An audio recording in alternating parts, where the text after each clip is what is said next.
Thank you, Gazulent TV, for this opportunity to be on your channel. I thank you so much, and I thank all the viewers of Gazulent TV and my followers as well. I thank you for tuning in on this platform. So I'm Farai Matende, the author of 4 books right now that are published, and the first book is The Plan in God's Mind. Then we have Courtship and Marriage. We also have Life Lessons from Animals Part 1 and Life Lessons from Animals Part 2. So, as far as Matende, to answer your question, I was born in Nemaramba, which is under Chimanman district in Manicaland. I'm from a very humble family, from a village. It's actually from a village, from a humble family. And I did my primary school at Nemaramba Primary School from grade 1 to 7. And Form 1 I did at St. Patrick's, Nyanyazi. Then in Form 2 I transferred to Rimbi High School from Form 2, which is in 2008, to Form 6. I was at Rimbi High School. Yes, in terms of my academics, in terms of my academics at primary level and secondary level, I meant to say I was so brilliant in terms of academics. I was actually an average student. I was just an average student. That was me. And when I finished my A level, at some point I didn't go to university early. I delayed a bit. And then I went to university. That was in 2015. That's when I went to university at the Great Zimbabwe University. And I was studying human resource management. So that's my academic story. To answer your question about my academics, that's my academic story. And in terms of human resource, yes, I had a first class degree in human resource and also 4 awards. I'm not sure about the awards now, which one to actually there are 4. I'm only aware of the number that there are 4, but I'm not sure of them all. So that's my academic story. And also to answer your question on books written right now, I have 4, like I've mentioned first. I have 4 books that I've published, but I've wrote more than 4. They are now about 10. It's more than 10. But I've published 4. Some of them I'm still to publish. So those I have published are namely The Plan in God's Mind, Courtship and Marriage, Life Lessons from Animals Part 1 and Part 2. But there are others that I have not yet published, such as Knowing God, The Church, Jesus Revolution,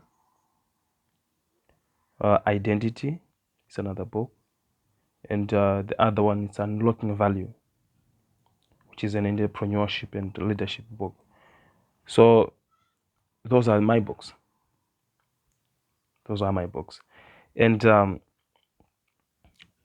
answer the question that who inspired me, how come I started to write books? Because most people, they ask me my program, the program that I did at university, and I'll tell them it's human resource management. They'll say, okay, how come you're a writer? And human resource management has nothing to do with writing. So there's only one man who inspired me to be an author, to be a writer. And I can safely say this is the person who identified my gift. And I can also safely say writing books is just 10% of my gift. There's the other 90% of my gift. But writing books is just 10% of my gift. The other 90%, I'm still discovering it. Although I know it about it, but I'm still discovering it so that I can grow in it. But writing books, when focusing on writing books, just 10%. And I was inspired by the man of God, Prophet W. Magaya, who is my father. Because PhD Ministries, that's my church. So he's the man who inspired me. Because him himself is an author. For now, he has published more than 300 books. So every Sunday, he releases a sermon book. So that's what inspired me, those small sermon books. Because as for me, I'm also a preacher. So since 2012, I was just preaching, preparing sermons. And at some point, I was now preparing more sermons than I was preaching. So when I started to see how the man of God was doing it, publishing a sermon book every Sunday, it pushed me, it inspired me to say, okay, I can compile all my sermons that I've preached before to be a book. But later on, God revealed to me that it was a book with a title. As for me, at the beginning, I thought it was just a compilation of sermons. But later on, God revealed to me that it was a book. Then that's when I come up with the book titled The Plan in God's Mind.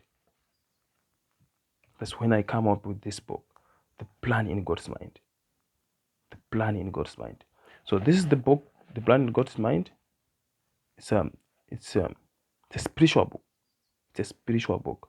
When I mean a spiritual book, I mean it's a book that will guide you in your spiritual life. It's a spiritual book where we're talking about the plan of God over our lives, over your life.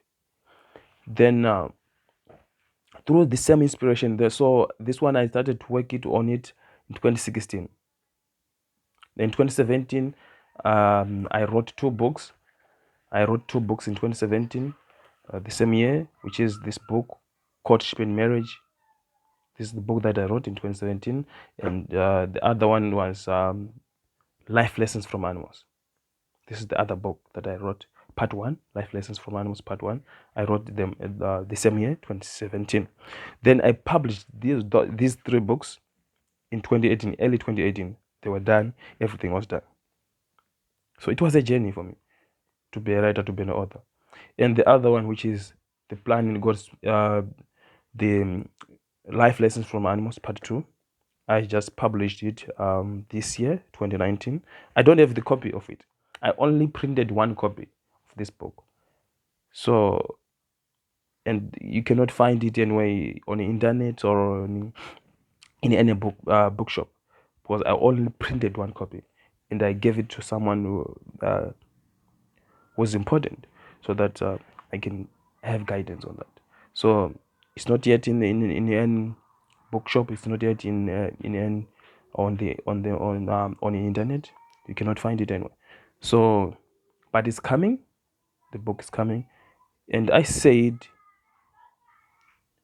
I'm going to publish a book every year. So this coming year, I'm about to publish another book. So, as the Spirit leads, I'll publish another book. So this is how I was inspired. I was inspired by the man of God, Prophet W. Magaya, as an author, and he is the one who wrote this book, The CEO's Mind, which is also a powerful book, one of his powerful books. So this is the man who inspired me to be where I am today. And to answer your question on where I see myself in a few years to come, I am an international champion at the moment. Yes, I'm making a lot of noise in Zimbabwe. I'm making a lot of noise in Zimbabwe. I've been on TVs, I've been on radio, I've been in newspapers, different newspapers, big newspapers, Daily News, Newsday, Standard, and the national TV, and different radio stations.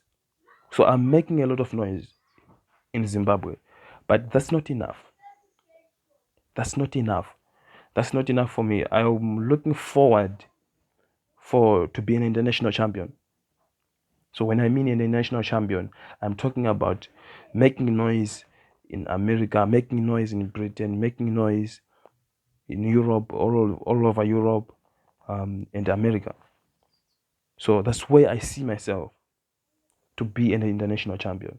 Because there's one thing that we should know. If what you do or what you produce does not reach the other race or the other tribe, it means it has less value. It means you have not yet reached the highest level of your gift or the highest level of production. So whatever you do should go as far as to another tribe or another people of another color. So this is my what I'm working on. This is my obligation as an author. This is my obligation as an author. And when it comes to my to answer your question, my greatest desire for Chipinge and Chimani, this is where I come from.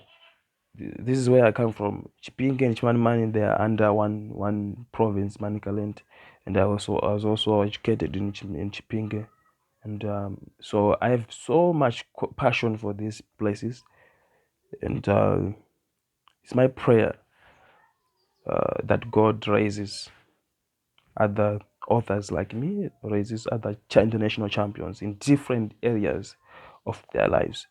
It's not only about writing. It's not only about being an author. There's more than that. We all have our own gifts. So it's my desire that every child in Chipinge should realize their gift early and utilize their gift. So that's my desire. That's my desire for Chipinge, and as well as in terms of development. Yes, we need development. We all know that there was a cyclone Idai that affected the parts of Shimanimani and the parts of Chipinge. So all that is to be restored. So as an author, it's also my desire for Chipinge and Shimanimani to be restored, to an extent that maybe I can release something or a book that can cover that as a donation.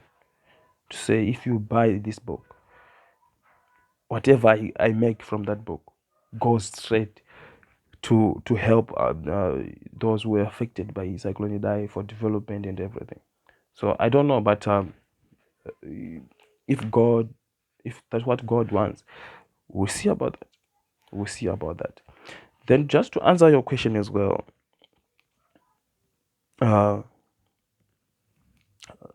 what can be done in terms of promoting arts? A lot can be done. But there's one thing that is very important, and this thing it's all about the parents. So it's all about our parents. Because right now, yes, we know every parent's focus is on education, but to tell you the truth, education is not powerful when you don't have a gift. A gift, a talent is powerful. So it's my prayer as well that our parents, let them learn to discover the gifts, the talents in the youngsters, and promote that. And we also have to set systems that promote that in our educational system. Our educational system is not that favorable to promote talents and gifts. There are a lot of people who are good players in terms of soccer, even more than Ronaldo, the Ronaldo that you know, even more than the Messi that you know. They were so good at that. The other people were so good at running, more than the Usain Bolt that you know. But in Africa, in Zimbabwe, they did not go anywhere. So even our own books should change. I'm not sure about the syllabus, the new curriculum that is there right now. I'm not sure about it. But when we were still kids, when we were still at school, the books didn't promote entrepreneurship. The books didn't promote arts. The books didn't promote innovation, invention. We're talking about uh, the father and the mother going to fetch water, all that. But if you look closely in other countries like China, some of the things we use in Africa, they are made by the youngsters. So they are the youngsters of innovation, which is a good thing that I think it should be done in terms of promoting us, in terms of promoting us. So my tribute to Rimba High School. Yes, I was there since from 2 to Form 6. So I just I just thank every teacher, um, those who were at Rimba High School my time. I thank you. I thank you. Even those who sometimes, it's not everyone who think that I will be where I am today, but it's not something that um, that should stop me from say thank you. I thank you. You opened my eyes in a way. You opened my eyes in a way, and some of the things that I write about, some of the things that I talk about, they're actually from that experience that I had. And at some point, I said I was coming to Rimbi. I was coming to Rimbi for a public lecture, but because of other circumstances, I didn't manage to come. But it's my plan, it's my desire to come at Rimbi High School and do that uh, public lecture and teach the youngsters because I have ever never had that opportunity as a youngster. I got that opportunity when I was actually have grown, and I've already made many mistakes before. um, so as someone who was still at high school, I've never had such an opportunity to meet an author or to meet someone who is actually powerful. I've never had that opportunity to meet someone who can teach me good ways. I'm not saying the teacher were not teaching me the good ways. They were teaching me the good ways, but I'm just talking about the issue of talents. I'm talking about the issue of gifts in terms of something that you desire to do besides the school. I've never met someone like that. So it's still my desire to come there, and I promise I'll come there. Is because this is a story that was put in the newspaper. This is a story that was put in the newspaper. So I still have that obligation to come, and I'm coming, and I'm coming. So thank you, Gazolan TV, for this opportunity. And I thank you, all my followers, all those who support me, those who love my work. And like I've said, this is just 10% of my gift. This is not the whole gift, but this is just 10% of my gift. So may God bless you. May God bless you. That's all I can say. And as well to my father, to the man of God, Prophet Abu Magaya, I love you so much. Thank you for mentoring me that way. Yes, I know it was through your books. It was through your books and your teachings in church. That's all that pushed me. That's all that inspired me to be where I am today. That's all that pushed me. That's all that pushed me. So I salute you, and I thank you for that. Uh, those who need books, the books they are in different bookshops across the country, and also on the internet. If you just search Farai Matende, you will find some shops that have my books. Some of them I don't know the shops, but they are just there. I don't know the shops. So if I knew the shops, I would just on the online shops I would just tell you the shops. But I know of one shop that is Shopper online. If you search Shopper online, You can find my books online. So if you need anything, you can contact me on my Facebook account, Farai Matende, Matende with TH. You can find me on Facebook like that, and on Instagram like that as well. Then we can talk. So thank you. I salute you. May God bless you.